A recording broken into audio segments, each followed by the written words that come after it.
Chaos echoed through Chicago Union Station, a relentless storm of rushing commuters and screeching metal. Yet for Titan, a highly decorated Navy SEAL working dog, that noisy world abruptly collapsed into a dead, chilling silence when a frail, exhausted girl in a manual wheelchair rolled up and whispered, "Is this seat taken?"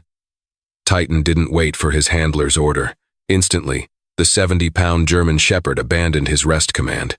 He slid his massive muscle-coiled frame between the terrified girl and the oblivious crowd, peeling his lips back to bare ivory fangs. He wasn't watching her. He was locking onto whatever or whoever had just followed her into the terminal. Chicago Union Station on a Friday afternoon in late November was a sensory overload of sleet-dampened wool, stale pretzel salt, and the frantic energy of thousands of people desperate to be anywhere but where they were. For Carter Hayes, the chaos was a test. A recently retired Chief Petty Officer with SEAL Team 6, Carter was still learning how to exist in a world where loud noises didn't require returning fire, and where crowds were just crowds, not potential ambush vectors. He sat on a cold, scarred wooden bench near Gate F, his posture rigid, his eyes scanning the terminal with the relentless, sweeping rhythm of a radar dish. He wore a faded canvas jacket over a dark thermal, his boots scuffed from years of hard use, his jaw set in a permanent line of stoic vigilance. Lying across his combat boots was Titan. Titan was not a pet. He was a Belgian Malinois and German Shepherd cross, a Tier 1 K9 who had jumped out of C-130S at 30,000 feet and cleared compounds in the pitch-black valleys of the Hindu Kush. Titan's coat was a rich, dark mahogany and black, his eyes a piercing, intelligent amber. Right now, Titan was in standby mode, his breathing slow and even, perfectly mirroring Carter's attempted calm. They were bound together by an invisible, unbreakable tether, forged in blood and sand. Where Carter went, Titan went. They survived together. Now, they were trying to live together. The automated voice of the PA system echoed through the vaulted ceiling, announcing the delayed departure of the Asila Express. Carter sighed, shifting his weight. He reached down, his calloused hand absently stroking the dense fur behind Titan's left ear. The dog leaned into the touch, a rare moment of civilian softness. Then, the rhythm of the crowd broke. Carter noticed her from 50 yards away. In his line of work, anomalies caught the eye, and she was struggling too much not to be noticed. She was a young woman, perhaps in her mid-20s, navigating the sea of impatient commuters in a manual wheelchair. She looked exhausted.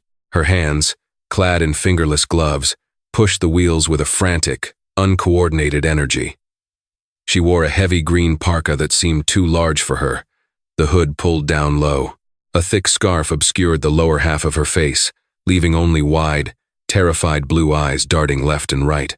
Her name, though Carter wouldn't know it for another hour, was Chloe Bennett, and she was running for her life. The crowd was unforgiving. Businessmen in tailored suits stepped in front of her chair without looking. Teenagers glued to their phones bumped into her wheels. Every collision made her flinch, her shoulders hiking up to her ears. She was scanning the benches, desperate for a place to stop, a place to put her back against a wall. Carter watched her trajectory. She was heading straight for his corner, the isolated benches near the long hall gates where the lighting was slightly dimmer. He felt a flicker of sympathy, an unfamiliar emotion that managed to pierce through his practiced emotional armor. He remembered what it was like to feel vulnerable, to feel like the environment was entirely hostile. As she approached, the physical toll of her journey became apparent. Her knuckles were white, her breathing shallow and rapid. She maneuvered the chair awkwardly around a trash receptacle and pulled up next to the empty space on Carter's bench. She hesitated. Her eyes flicked from the intimidating, scarred face of the man on the bench to the massive, wolf-like dog resting at his feet. Fear warred with absolute exhaustion in her expression. "Excuse me," she whispered. Her voice was barely audible over the din of the station. Trembling with an emotion, Carter immediately identified as raw, unadulterated panic. She cleared her throat and tried again. "I'm sorry. Is this seat taken? Do you mind if I park here?" Carter looked at her. He didn't smile. He had forgotten how to do that casually, but he nodded. sliding his duffel bag closer to his hip to give her more room. "It's yours. Go ahead." Chloe let out a ragged breath, releasing the wheels and locking the brakes with shaking hands. "Thank you," she murmured, pulling her parka tighter around herself. "Thank you so much." Carter gave a short nod and looked forward. He was a man who respected boundaries, especially the invisible ones drawn by trauma. But down by his boots, the dynamic of the world was about to violently fracture. Titan was trained to detect explosives, narcotics, human stress pheromones, and the distinct coppery scent of adrenaline associated with aggressive intent. He was conditioned to ignore the background noise of civilian life. Barking dogs, crying children, dropping luggage, none of it registered to the highly disciplined K9. But the moment Chloe Bennett locked the brakes of her wheelchair, Titan's eyes snapped open. There was no gradual awakening. It was an instantaneous transition from rest to absolute, lethal alertness. Carter felt the shift immediately. The dog's heavy weight lifted off his boots. Carter glanced down, expecting to see Titan needing a bathroom break or reacting to a dropped piece of food. Instead, what he saw made the blood freeze in his veins. Titan had moved. He hadn't just stood up. He had executed a tactical repositioning. The dog was now standing directly between Carter and Chloe, his body angled slightly outward, creating a physical barrier around the girl's wheelchair. His ears were pinned flat against his skull. His hackles, the strip of fur running down his spine, were raised into a rigid, menacing ridge. His tail was stiff, straight out. The classic posture of a working dog locking onto a direct threat. "Titan, Fuß," Carter commanded, in a low, sharp whisper, using the German command for heel. For the first time in 5 years, Titan ignored a direct order. The dog didn't even look back at Carter. Instead, Titan lowered his massive head, dropping his center of gravity. A sound began to vibrate in his chest, not a bark, but a low, subterranean rumble that seemed to vibrate the floorboards. It was a warning, a promise of violence. Chloe froze. The little color she had in her face drained away entirely. She pressed herself back into the vinyl of her wheelchair, her eyes fixed in terror on the massive animal standing guard over her. I didn't do anything," she stammered, her voice cracking. "I'm sorry. I can leave. Please don't let him bite me." Carter was already moving. He didn't reach for the leash. He reached for Titan's tactical harness, his hand gripping the heavy nylon handle on the dog's back. The muscles beneath his fingers were rock hard, thrumming with tension. "He's not going to bite you," Carter said, his voice dropping into the authoritative, calming register he used in the field. "Stay exactly where you are. Don't move." Carter's mind raced, running through a rapid-fire diagnostic of the situation. Why was Titan acting like this? The dog wasn't showing aggression toward Chloe. If he viewed her as a threat, he would be facing her, driving her back. But Titan's back was to the wheelchair. He was boxing her in, protecting her. He was treating this civilian stranger like a VIP in a combat zone. "What do you smell, buddy?" Carter thought, his eyes narrowing as he followed the line of Titan's unblinking stare. Titan was glaring out into the dense crowd milling around the center concourse. The dog's black nose twitched, taking rapid, shallow sniffs, isolating a specific scent profile from the thousands of odors in the station. The low growl in his chest deepened, exposing the white gleam of his incisors. Carter shifted his posture. The civilian guise melted away, replaced by the lethal hyper-awareness of a Tier 1 operator. He let go of the harness and stood up slowly, his body loose but ready. He began to scan the crowd, breaking it down into grids, looking for the anomaly. "Miss," Carter said quietly, not looking at her. "What's your name?" "Chloe," she whispered, her hands gripping the armrests of her chair so hard her joints ached. "Chloe. My name is Carter. This is Titan. He is a highly trained military working dog. He does not make mistakes." Carter's eyes swept past a family of 4, past a pair of businessmen checking their watches, past a janitor pushing a mop bucket. "Titan smells something on you, or he smells something following you. Are you carrying anything dangerous? Anything you shouldn't be?" "No. God, no," Chloe choked out, tears finally spilling over her eyelashes. I swear. I don't have anything. Okay, Carter said smoothly. Then someone is hunting you. Who is it? Chloe gasped. A wet, ragged sound. She slapped her hands over her mouth, her eyes widening in renewed horror. She didn't need to answer. Carter saw the recognition flash in her eyes, followed instantly by absolute despair. He found me, she whispered into her hands. I thought I lost him in Denver. Oh my God. He found me. Titan lunged forward half a step, the growl snapping into a sharp, vicious bark. Carter locked his eyes on the exact spot in the crowd Titan was challenging. The sea of people seemed to part, just for a second, revealing a man standing by a pillar 40 yards away. The man didn't look like a monster. He didn't look like a killer. To anyone else in the terminal, he was just a commuter waiting for a train. He wore a tailored gray cashmere overcoat, dark slacks, and expensive leather shoes. He had neat, prematurely silver hair and wire-rimmed glasses. He held a leather briefcase in one hand and a folded newspaper in the other. But Carter wasn't looking at the clothes. He was looking at the man's stance. The man in the gray coat stood perfectly still, a rock in the rushing river of travelers. His shoulders were square, his weight balanced evenly on the balls of his feet, a fighter's stance, and his eyes, cold and dead, were locked directly on Chloe. Gray coat, silver hair, near the structural pillar by Gate D. Carter murmured, his voice deadly calm. Is that him? Chloe let out a whimpering sob, curling inward, trying to make herself as small as possible in the chair. Yes. Richard. His name is Richard Sterling. Is he an ex-boyfriend? An abusive partner? Carter asked, his eyes never leaving the man. No. Chloe breathed, her voice trembling so violently. Carter strained to hear her. He's the man who put me in this chair. He's the man who murdered my family. Carter's jaw tightened. A cold, familiar ice settled into his veins. The adrenaline of the battlefield, dormant for months, flooded his system.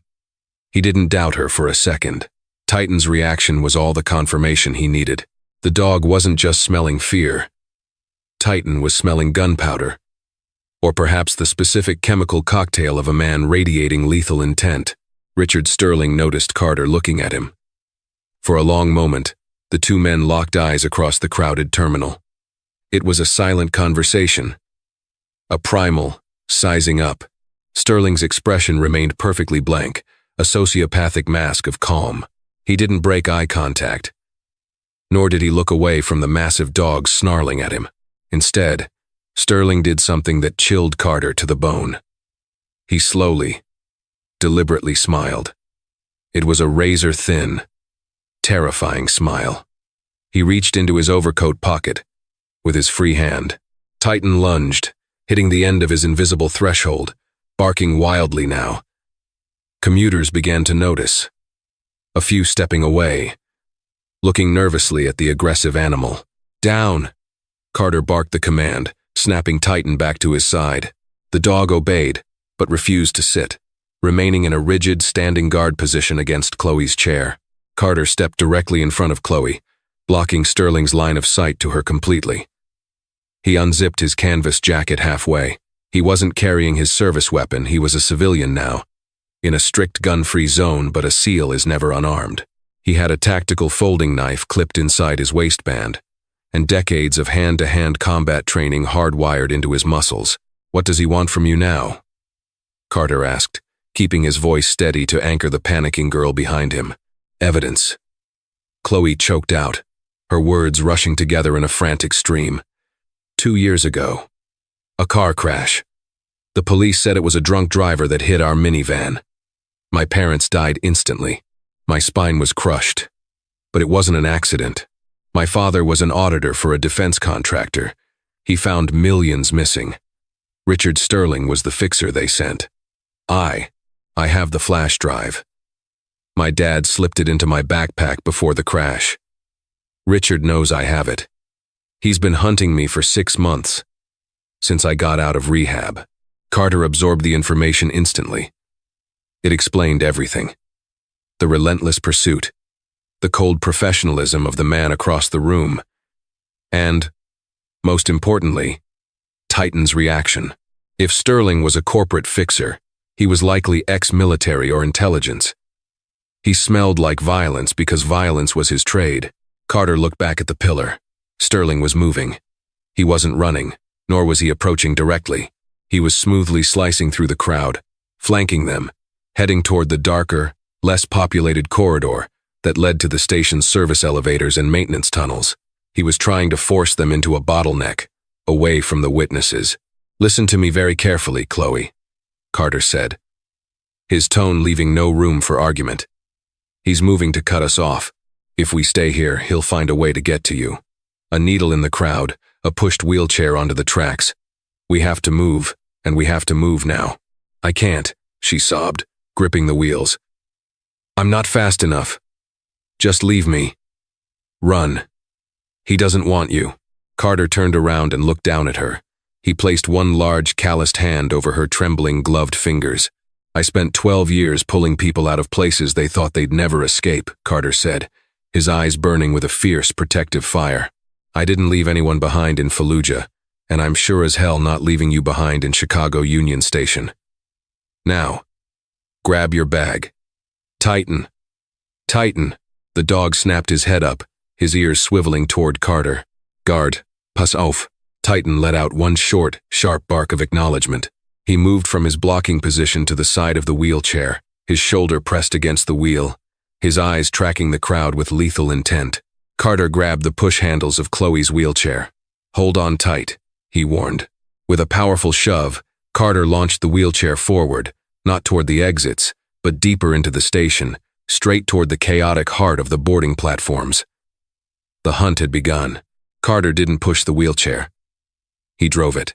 He maneuvered the heavy manual chair with a precise, calculated aggression that parted the sea of commuters like a snowplow through fresh powder. Titan stayed glued to their left flank, an intimidating wall of muscle and fur that made even the most oblivious travelers instinctively step back.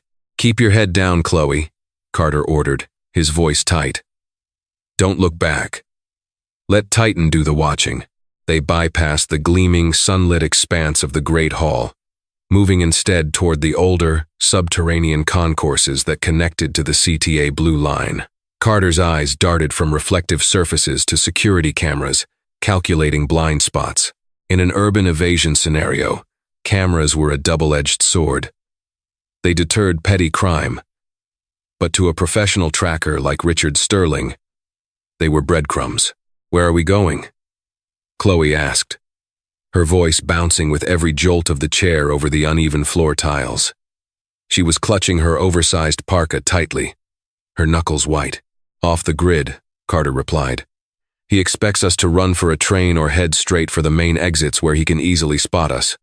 We're going deeper."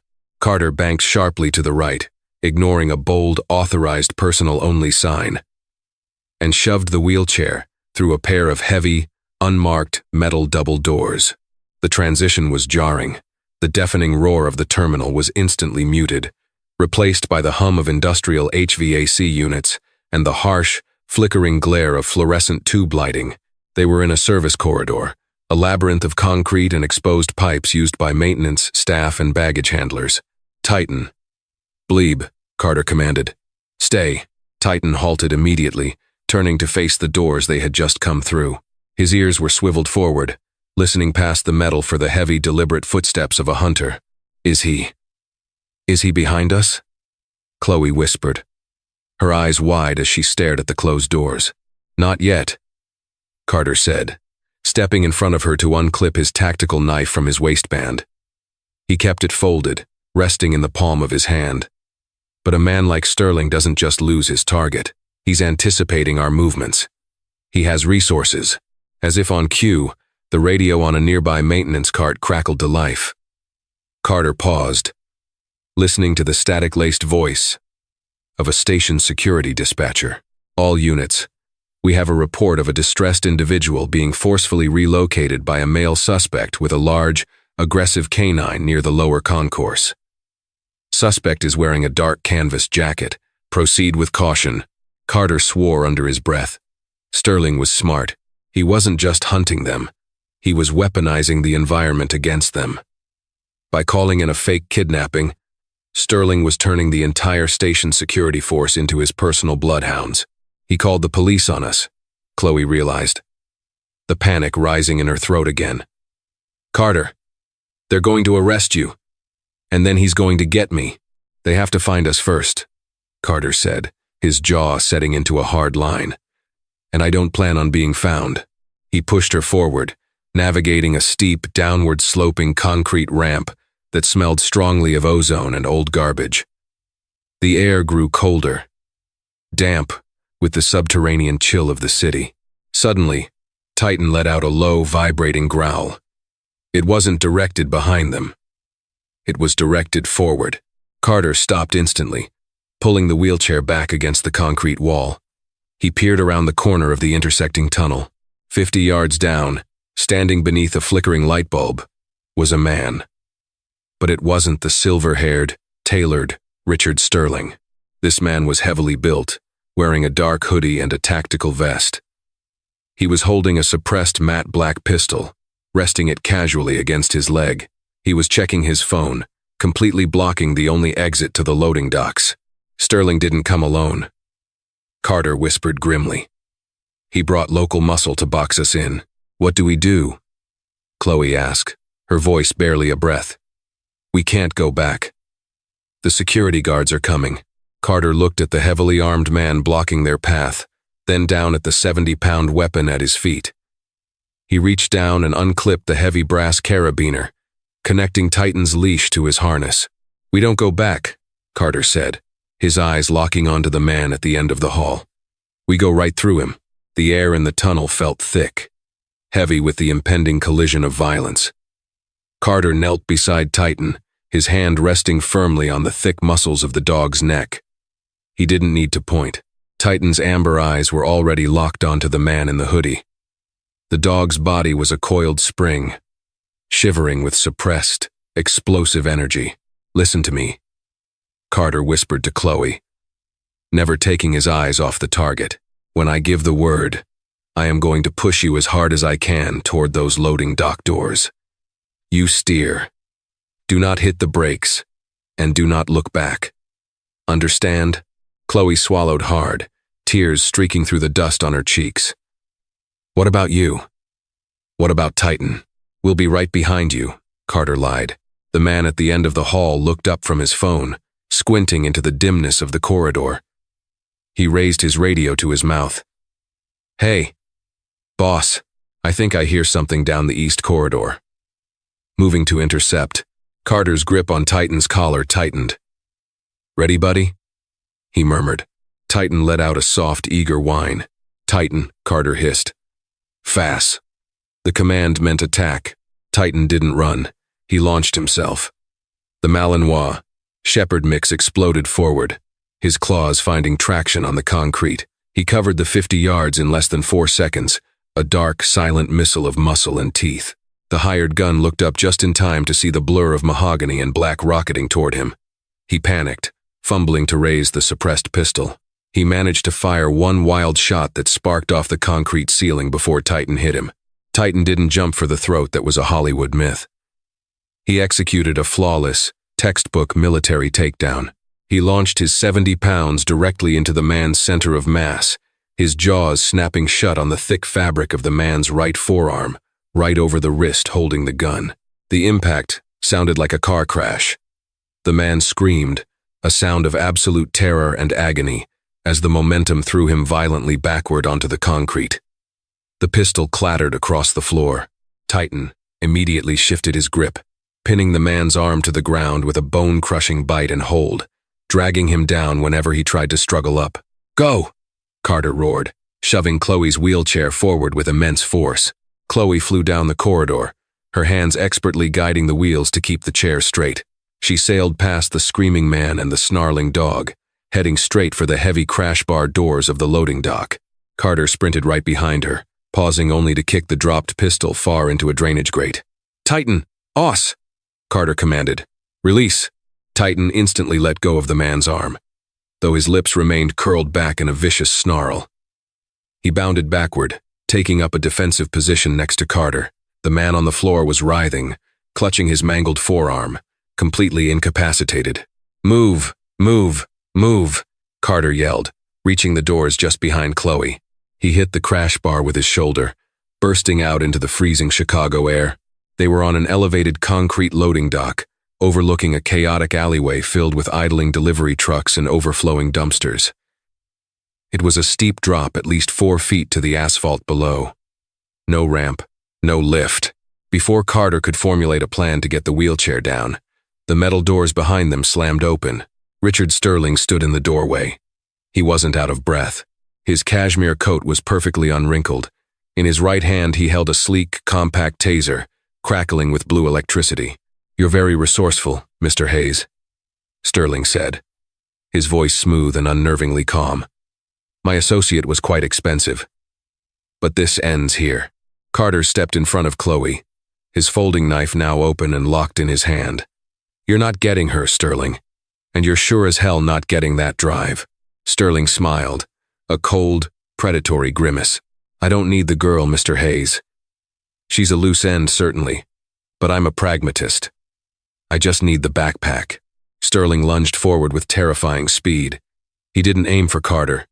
He feinted left, dodging a snapping bite from Titan, and thrust the taser directly toward the metal frame of Chloe's wheelchair. Carter had a fraction of a second to react. If the electricity hit the metal chair, it would arc right into Chloe, potentially stopping her fragile heart. Carter threw himself sideways, using his own body as a shield. He slammed into Sterling's chest just as the taser discharged. The prongs missed the wheelchair by an inch, embedding themselves into the thick fabric of Carter's canvas jacket. He felt a sharp, agonizing jolt of electricity ripple through his side, forcing a grunt of pain from his lungs. But Carter was a SEAL. He was conditioned to function through excruciating pain. Ignoring the electricity burning his side, Carter twisted his body, driving his elbow upward in a brutal strike that caught Sterling square under the jaw. Sterling staggered back, his glasses flying off his face, blood instantly welling on his lip. But as he fell backward, his hand lashed out, grabbing the strap of the heavy green backpack hanging from the back of Chloe's wheelchair. With a vicious yank, the strap broke.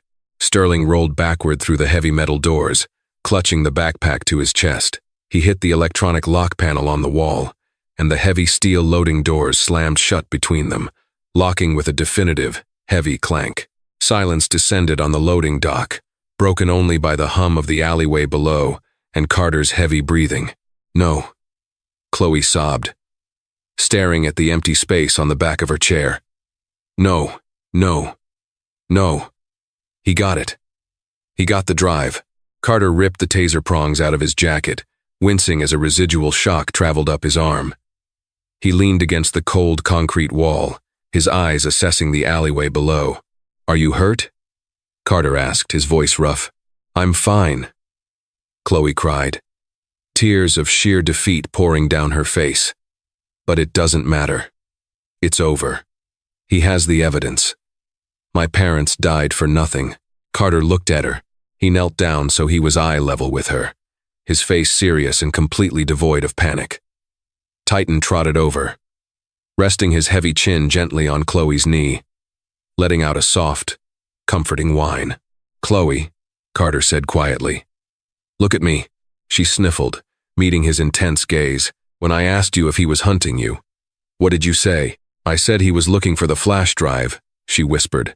"Right," Carter said, a slow, dangerous half-smile touching the corners of his mouth. "And when a professional hitman is hunting you across the country for a piece of plastic smaller than a stick of gum, you don't keep it in the bag." Chloe stared at him, her tear-filled eyes widening in sudden realization. Slowly, her shaking hand moved away from the wheels and reached down toward the thick, heavy cast covering her paralyzed left leg. She slipped her fingers into the top of the cast, pulling out a tiny black USB drive attached to a piece of string. I taped it inside," she breathed, a spark of hope returning to her voice. "The backpack. It just had my clothes and some old medical records." Carter let out a short, breathy laugh, patting Titan on the flank. "You're a smart girl, Chloe. Sterling just bought himself a bag of dirty laundry. But when he realizes he's been played, he's going to come back twice as hard. And he won't be trying to tase us next time. Carter stood up, looking over the edge of the dock at a pile of discarded cardboard boxes near a dumpster. It wasn't a soft landing, but it would have to do. "We have the drive," Carter said, lifting the wheelchair from the back handles. "Now we just need to find someone who can open it before Sterling realizes his mistake. Hold your breath, kid. We're going down." The drop from the loading dock was only 4 feet. But when you are managing a 70-pound combat dog, a paralyzed civilian, and a 50-pound custom titanium wheelchair, 4 feet might as well be the edge of the Grand Canyon. "Titan, hop," Carter commanded. The massive dog didn't hesitate. He vaulted over the concrete lip, his athletic frame extending gracefully before he landed with a soft, muffled thud on the grease-stained asphalt below. He immediately spun around, his amber eyes scanning the dark, narrow service alleyway connecting to South Canal Street. The coast was momentarily clear. "All right, Chloe," Carter said, his breath pluming in the freezing Chicago air. "I'm going to lower you first. I've got you. You aren't going to fall." Chloe nodded rigidly, her hands gripping the armrests. Carter grabbed the reinforced frame of the wheelchair, his biceps bulging under his canvas jacket as he hoisted her in the chair off the ground. He stepped to the edge, lowering her down with grueling, slow precision. His boots scraped the edge of the concrete, his core screaming in protest as he fought gravity. "Got it," Chloe gasped as her wheels finally hit the pavement. Carter dropped down a second later, his knees bending to absorb the impact. He didn't waste a millisecond recovering. He grabbed the push handles of her chair and broke into a dead sprint. "We need to get to Lower Wacker Drive," Carter said, his voice a low, urgent rumble. "It's a subterranean maze. GPS signals bounce, cell towers are spotty, and there are 100 blind exits. Sterling's men will have a harder time boxing us in down there." They burst out of the alleyway, the freezing wind off the Chicago River hitting them like a physical blow. The city above them was a towering cathedral of glass and steel, oblivious to the lethal game of cat and mouse playing out in its shadows. Carter bypassed the pedestrian sidewalks, weaving the wheelchair through the chaotic, horn-blaring traffic of the lower transit levels. Titan flanked them perfectly, his head on a swivel, his teeth bared at any vehicle that strayed too close to Chloe. Carter's mind was a tactical soundboard, processing variables at a terrifying speed. They couldn't go to the Chicago Police Department. Not yet. If Richard Sterling was a high-level corporate fixer, he wouldn't be operating without a net. A man like that had local law enforcement on the payroll, or at the very least, moles inside the precinct who would flag Chloe's name the moment she walked through the double doors. The fake kidnapping call was proof enough. Sterling was already manipulating the authorities. "Carter," Chloe called out over the roar of a passing garbage truck. "Where are we actually going? Who can open this drive?"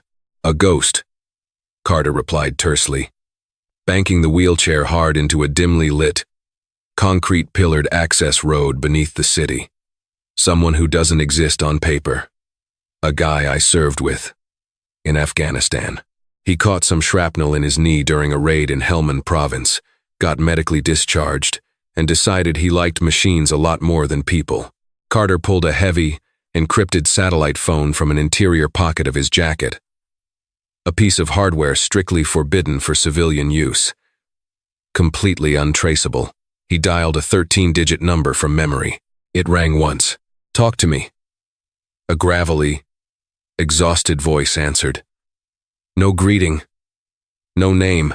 Hutch," Carter said. "It's Hayes. I'm carrying precious cargo, and I've got a Tier 1 hunting party on my 6. I need a door." There was a 3-second pause on the line. The sound of rapid keyboard clacking echoed faintly. "Hayes, you always bring the best party favors. I'm pinging your sat phone's rough telemetry. You're under the loop, near the old post office? Affirmative. Take the service tunnel branching off Harrison.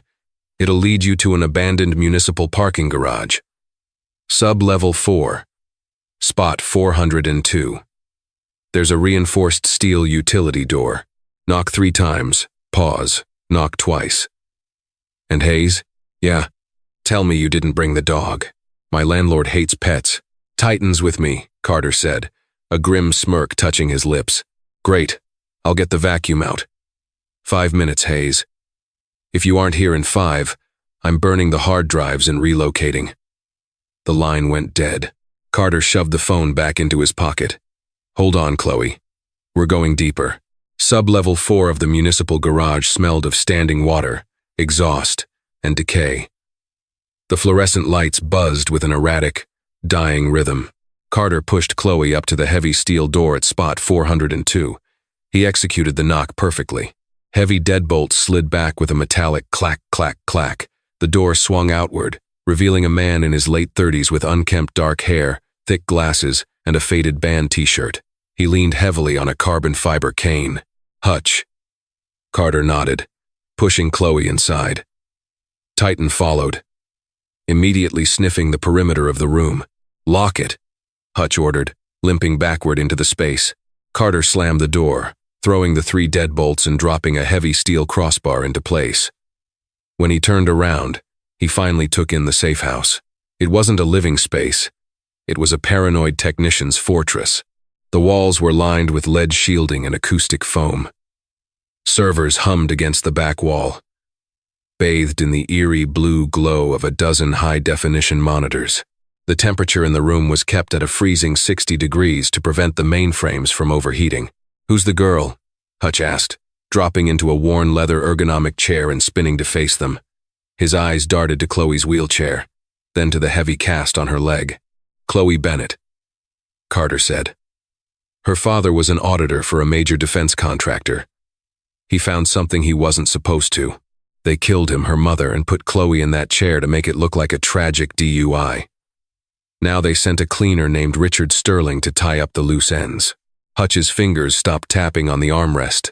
The sarcastic demeanor vanished, replaced by cold, professional calculation. He looked at Chloe with a newfound heavy respect. Sterling, silver hair, looks like an English professor, moves like a rattlesnake? Chloe gasped. You know him? I know of him, Hutch corrected grimly. He's an independent contractor. MI6, turned private sector. He works for the highest bidder, usually cleaning up messes for multinational conglomerates. If Sterling is on the board, Chloe, whatever your dad found is nuclear. Can you open it? Chloe asked, reaching into her cast and pulling out the tiny black USB drive. Her hands were shaking as she held it out. Hutch wheeled his chair forward, plucking the drive from her fingers with a pair of antistatic tweezers. Let's see what cost a man his family. He plugged the drive into a standalone terminal, completely disconnected from his main network. A physical air gap was the only way to ensure a dormant virus didn't brick his entire system. His fingers flew across the mechanical keyboard with blinding speed. Lines of green code cascaded down the primary monitor. Okay, Hutch muttered, his eyes narrowing. It's encrypted. AES 256, military grade. Whoever built this partition didn't want it opened before the next ice age. How long? Carter asked, moving to the edge of the room, his eyes scanning the security camera feeds Hutch had set up around the garage. Titan sat at his feet, his ears pinned back, still vibrating with leftover adrenaline. Normally? A few decades, Hutch said, grabbing a can of energy drink. But your dad was smart, Chloe. He didn't just use a random string of characters. He used a localized algorithmic key. He tied the password to something he knew you would have. What do you mean? Chloe asked, wheeling closer. He left a breadcrumb in the code. A hint prompt. Hutch tapped the screen. It says, the day the music died, but she kept dancing. Chloe froze. The blood drained from her face. Carter turned away from the monitors, watching her closely. Chloe, Carter asked softly. My 10th birthday, she whispered, her voice cracking with the weight of the memory. I was a ballerina. I had a recital. It was the same day my grandfather died. My dad told me.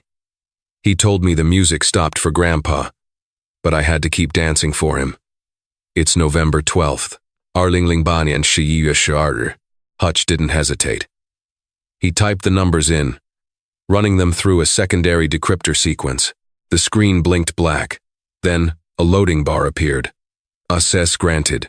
Got it, Hutch breathed, clicking open the master file. Hundreds of PDF documents, banking ledgers, and offshore account numbers flooded the screen. But it wasn't just embezzlement. Carter stepped behind Hutch, his eyes scanning the headers of the documents. His blood ran cold. This isn't just missing money, Carter said, pointing at a manifest. Look at the routing numbers. They aren't going to private Cayman accounts. They're going to shell companies owned by the DoD OIG Department of Defense Office of Inspector General. Hutch scrolled furiously, his face growing paler by the second. It's a slush fund. A massive, off-the-books black budget. Chloe's dad didn't catch a greedy CEO. He caught a rogue faction inside the Department of Defense buying unregulated, black market weapons systems from overseas contractors. We're talking untraceable drones, biological agents, the kind of stuff you use to start proxy wars without congressional oversight. Chloe covered her mouth, her eyes wide with terror. My dad. He was going to take this to the press, which is exactly why they sent a ghost like Sterling to silence him, Carter said, his fists clenching. They couldn't use official assets to kill an American citizen on U.S. soil without drawing attention. They outsourced the hit. Suddenly, Titan bolted upright. He let out a vicious, ear-splitting bark, throwing his massive body against the heavy steel utility door. He didn't growl. He snapped his jaws, the fur on his back standing straight up. At the exact same moment, the standalone terminal on Hutch's desk violently flashed red. A siren began to wail from the computer's speakers. No, no, no, Hutch yelled, his fingers scrambling over the keyboard, trying to sever the connection. Damn it! What is it? Carter demanded, drawing his folding knife, his eyes locked on the heavy steel door. It was a trap, Hutch shouted, ripping the USB drive out of the port with sheer force. The encryption wasn't just a lock, it was a tripwire. The second the password was entered, a dormant script executed. It sent a localized ping through the municipal power grid. It didn't need the internet, it just needed an outlet.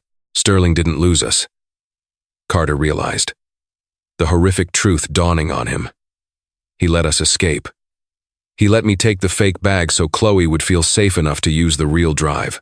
He needed us to open it so he could pinpoint the exact power draw, Hutch yelled, grabbing a heavy shotgun from under his desk and racking a shell into the chamber. Boom! The entire room shook as something massive struck the reinforced steel door from the outside. Dust rained down from the acoustic foam on the ceiling. Boom! The metal groaned, the heavy deadbolts straining against their housings. They have a breaching ram, Carter said, his voice terrifyingly calm as the chaos erupted around him. He looked at Titan, who was snarling savagely at the door, ready to rip apart the first thing that stepped through. Then, Carter looked at Chloe, who was paralyzed by a fear so profound she couldn't even scream. Sterling hadn't just brought muscle this time. If he was protecting a DoD black budget, he had brought a tactical hit squad. And there was nowhere left to run. Boom! The third strike of the breaching ram tore the top steel hinge completely out of the reinforced concrete. The utility door buckled inward, screeching in protest. Get down! Carter roared, grabbing Chloe's wheelchair by the armrests and violently yanking it backward, tipping her safely behind a massive humming server rack. Hutch, kill the lights, Carter ordered, his eyes adjusting to the tactical geometry of the room. He didn't have a firearm. He had a folding knife, a 70-pound Navy SEAL-trained German Shepherd, and the element of desperation. Hutch slammed his fist onto a massive red kill switch on his desk. The overhead fluorescence instantly died, plunging the freezing room into absolute pitch-black darkness, illuminated only by the faint, pulsing blue LEDs of the server towers. Crash! The door gave way completely, slamming onto the concrete floor. The silence that followed lasted exactly half a second before a stun grenade, a flashbang, was tossed into the room. It detonated with a blinding 170 decibel explosion that would have completely incapacitated a civilian. But Carter had spent a decade eating flashbangs for breakfast in close-quarters combat simulators. He had his eyes closed and his mouth open to equalize the pressure before it even hit the floor. More importantly, so did Titan. The dog didn't flinch. Through the ringing in his ears, Carter heard the heavy, synchronized thud of tactical boots entering the room. 3 men, moving in a practiced wedge formation. They wore black tactical gear, Kevlar vests, and panoramic night vision goggles. They were carrying suppressed Heckler and Coke MP7 submachine guns. These weren't street thugs. This was a tier. One-hit squad. Funded by the limitless pockets of a corrupt defense black budget. Titan. Carter whispered into the darkness, his voice barely a breath over the ringing. Such. The command meant search and destroy. The lead breacher swept his weapon left, the green phosphor of his night vision cutting through the gloom. He never even saw the dog.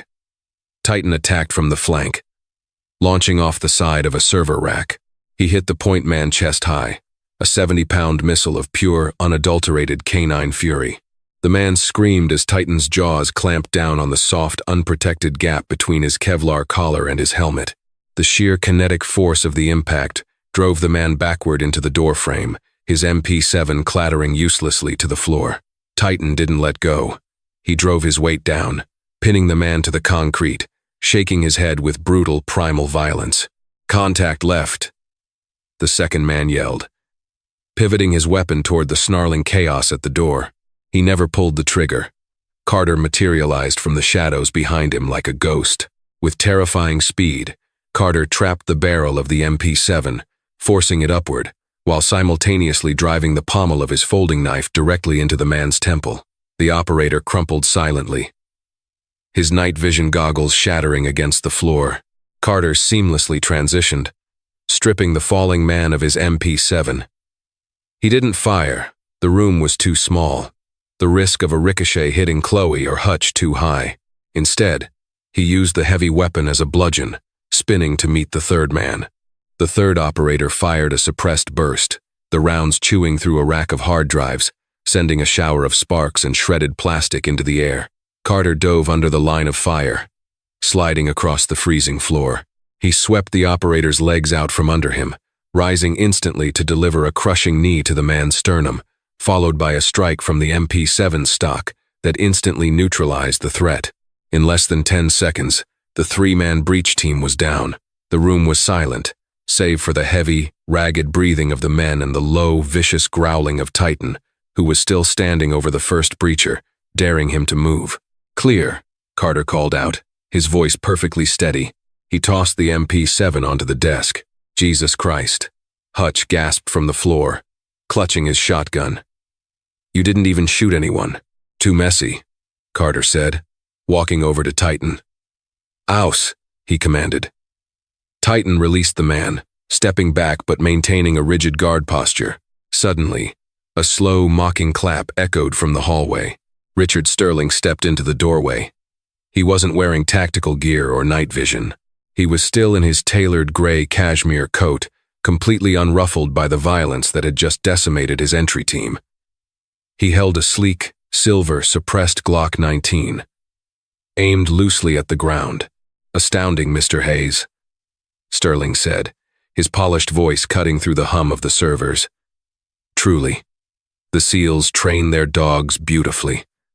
But this is the end of the line. You have nowhere left to run, and I have more men securing the perimeter of this garage. Sterling raised the pistol, aiming it dead center at Carter's chest. Give me the drive. I'll make it quick for the 3 of you. No pain. You don't understand. Sterling, Carter said, standing perfectly still, his hands loose at his sides. We don't need to run anymore. Sterling's eyes narrowed slightly. Is that so? You're a cleaner, Hutch spoke up, his voice trembling but defiant. He was sitting in his chair, one hand resting on his keyboard. You wipe data. You erase people. But you don't know the first thing about network architecture. Sterling shifted his aim toward the hacker. Enlighten me. When you tripped that encryption trap, you didn't just give away our location. Hutch grinned, a manic, terrified smile. The localized ping wasn't just a beacon for you. It was a dead man's switch. My system was hardwired to execute a data dump the moment a brute force ping hit the firewall. Sterling's face finally lost its mask of calm. The color drained from his cheeks. While your boys were busy kicking down my door, Hutch continued, tapping a single key. I wasn't hiding. I was routing the unencrypted drive contents, the ledgers, the manifests, the names of every corrupt DoD official on your payroll. Where did you send it? Sterling demanded, stepping forward, the gun trembling slightly in his grip. Everywhere, Hutch laughed. The New York Times secure tip line, the Senate Select Committee on Intelligence, the FBI's cyber division in D.C. I even sent a copy to the internal servers of the Washington Post. It's out, Sterling.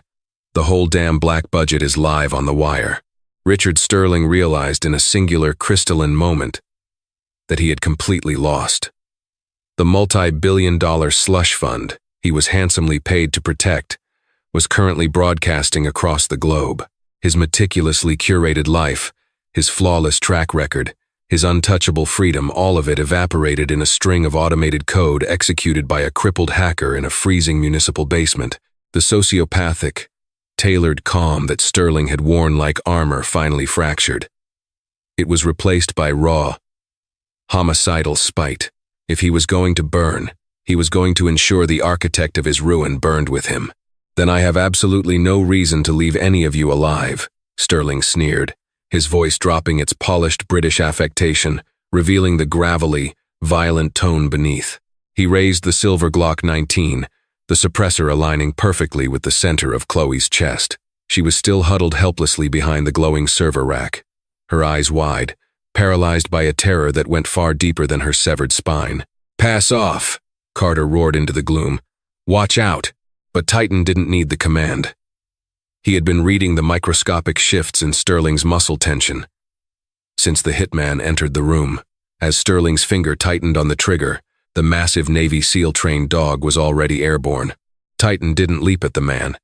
He launched his 70-pound frame directly into the ballistic trajectory, a living, breathing shield of mahogany and black. The suppressed gunshot was a sickening, muffled thwip, followed instantly by the wet, devastating sound of tearing flesh. Titan let out a sharp, breathless yelp, a sound of pure agony that drove a spike of absolute ice through Carter's heart. The kinetic force of the 9mm hollow point round caught the dog in midair, spinning him. Titan crashed heavily against the metal edge of the server rack, sliding down to the concrete floor in a crumpled heap, effectively shielding Chloe from the follow-up shot. A violent spray of crimson stained the gray metal of the tower, but Titan's sacrifice had achieved its primary objective. The sheer momentum of the leaping dog had forced Sterling to flinch, throwing his aim off by a fraction of an inch. That fraction of an inch was all Carter Hayes needed. Decades of Tier 1 conditioning, tempered by the sudden, blazing, blinding fury of seeing his loyal partner shot down, erupted. Carter didn't engage like a man. He hit Sterling like a catastrophic force of nature. Carter's left hand shot out, his calloused palm wrapping directly around the searing hot metal of the Glock suppressor. He ignored the smell of his own blistering skin as he wrenched the weapon upward, twisting Sterling's wrist with enough torque to snap the tendons. The gun clattered uselessly into the darkness. Simultaneously, Carter's right hand formed a rigid wedge. He delivered a devastating palm-heel strike directly into Sterling's nasal cavity. The hitman's cartilage shattered with a horrific, wet crunch. Sterling staggered backward, blinded by the explosion of pain behind his eyes and the sudden rush of warm blood pouring down his throat. Before the cleaner could even attempt to recover his footing, Carter swept Sterling's legs out from under him. The older man slammed into the unforgiving concrete floor with a heavy thud, the breath exploding from his lungs. Carter dropped his full body weight down, his knee pinning Sterling's sternum with enough pinpoint pressure to crack ribs. In a blur of motion, Carter's tactical folding knife was out, the razor-sharp edge pressed flush against the pulsing carotid artery on Sterling's neck. "Give me a reason," Carter hissed, his voice a demonic, vibrating growl that echoed over the hum of the servers. The combat adrenaline screamed for a kill. The ghosts of 100 past operations urged him to finish the threat. "Flinch. Just once. Do it." Sterling stared up into the eyes of a man who was entirely comfortable with taking a life. The hitman swallowed hard, blood bubbling over his lips. He slowly, deliberately opened his hands, laying his palms flat and harmless against the freezing floor. He surrendered to the abyss. Carter held the blade against the man's throat for 3 agonizing seconds before sheer discipline overrode his fury. He kept his knee pinned on Sterling's chest, reaching for the heavy zip ties on his belt, but he snapped his head over his shoulder. "Hutch, the dog." Carter barked, his voice cracking with an emotion he hadn't felt in years. Hutch was already out of his ergonomic chair, ignoring his ruined knee as he scrambled across the floor, dragging a heavy olive-drab trauma kit he kept under his desk. Chloe had thrown herself out from the safety of the server rack's shadow. She was dragging her paralyzed lower half across the dusty concrete, her hands desperately reaching for the massive animal bleeding on the floor. "Titan," Chloe sobbed, her hands hovering over his blood-soaked fur, terrified to touch him and cause him more pain. "Oh my God, buddy. Please, no. Please." Titan lay on his side, his breathing rapid and shallow, his tongue lolling slightly. His amber eyes were wide, tracking Carter across the room. Despite the massive trauma, the dog's tail gave a weak, singular thump against the floor when Chloe spoke his name. "Talk to me, Hutch," Carter demanded, viciously wrenching the zip ties tight around Sterling's wrists and ankles, effectively hog-tying the hitman. Hutch ripped open a foil packet with his teeth, pulling out a thick square of quick-clot combat gauze. He pressed it brutally hard against the entry wound on Titan's upper shoulder. "It's a through and through," Hutch yelled back, his hands instantly stained bright red, but moving with practiced, frantic efficiency. It missed the joint, tore straight through the trapezius muscle. "He's bleeding heavily, Carter, but I don't hear a sucking chest wound." "It missed the lungs. He's going to make it. He's a damn tank." Carter let out a long, ragged exhale that seemed to carry the weight of his entire military career. He hauled the bound and bleeding Sterling to his feet, shoving him roughly into a corner before rushing over to kneel beside his dog.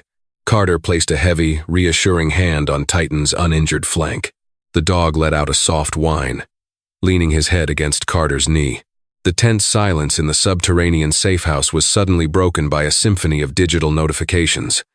Hutch's surviving monitors began to flash rapidly, with breaking news alerts and automated email receipts. The dead man's switch had done its job. "Look at this," Hutch breathed, wiping blood onto his jeans as he pointed to the glowing screens. "The encrypted ledger is already trending on major channels. Reuters and the Associated Press just published the raw data dumps. The Department of Justice secure servers are locked up from the internal traffic spike. You didn't just expose them, Chloe. You burned the whole corrupt empire to the ground." Chloe looked up from Titan, her face pale, her hands covered in the dog's blood, but her jaw was set with a steely resolve.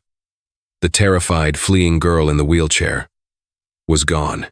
In her place sat a survivor who had just toppled a shadow government. Suddenly, the heavy, vibrating bass of heavy transport vehicles rumbled through the concrete ceiling above them.